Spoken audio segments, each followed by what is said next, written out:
If you've never run a marathon, a half marathon, or a 10k race, here's a run through of the entire experience from the very beginning when you pick up your bib until you're done. My name is David the Mindful Runner, and I teach beginning runners how to fall in love with running so they can turn it into a habit they stick with. I'm running the Sprouts Mesa Marathon. I'm doing the 10k, and it's February 7th, 2025, the day before the race.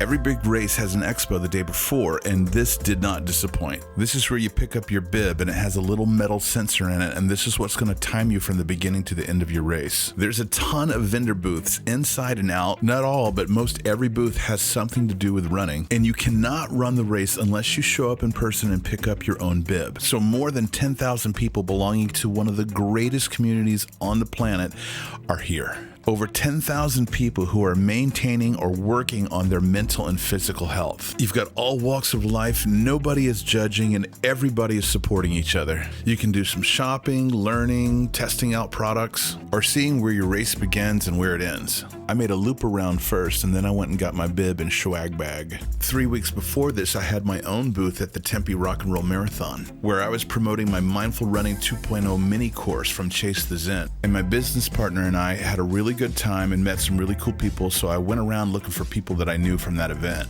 By the way, this free mini course has 17 to-the-point short videos that help someone who is a beginning runner fall in love with running and stick to it for the long term. Go to chasethezen.com to learn more. I want to highlight my 3 favorite finds, starting with flip mitts. I bought these the year before. They're a 3-in-1 running glove, starting off by fully covering your hands, then letting a little bit of air in, and then using it as a sweatband. They're super cool. Go to flipmitts.com. The second was a headphone company called Shocks. I believe they were originally called Aftershocks. And they're featuring 2 different types of technology. One is bone conductive headphones and the other is open ear.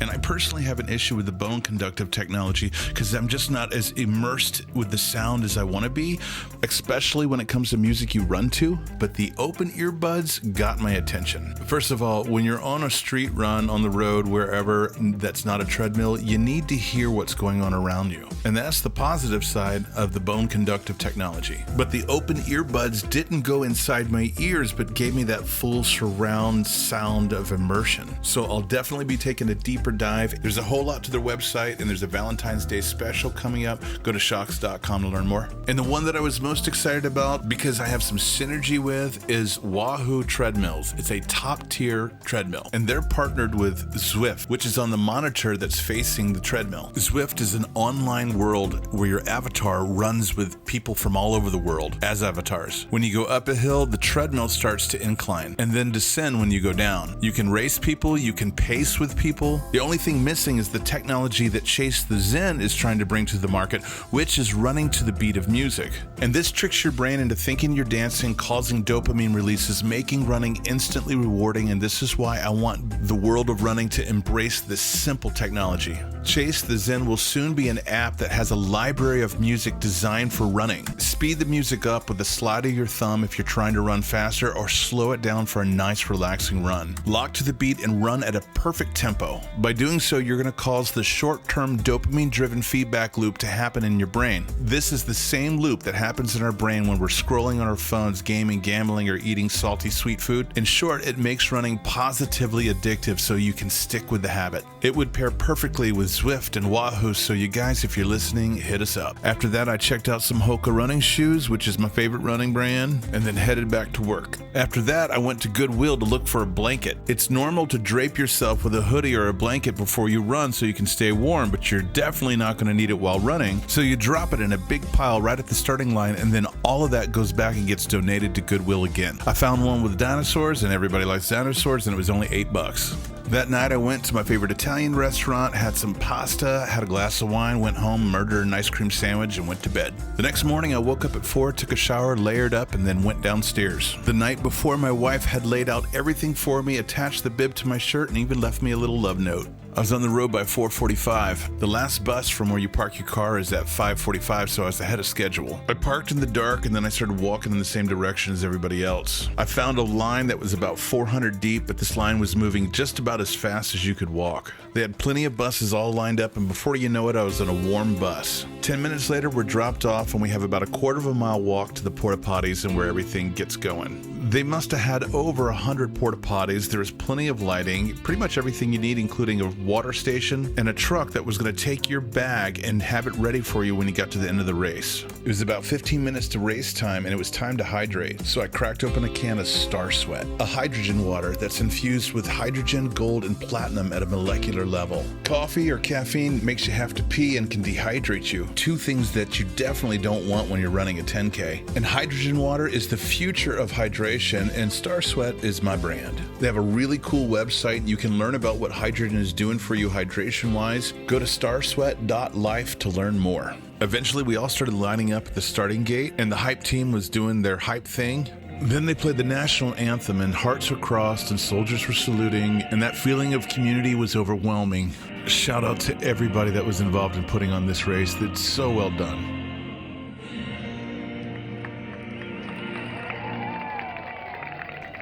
They put the elite runners up front. They did a countdown, and like a well-organized army, approximately 4,000 people all start moving forward.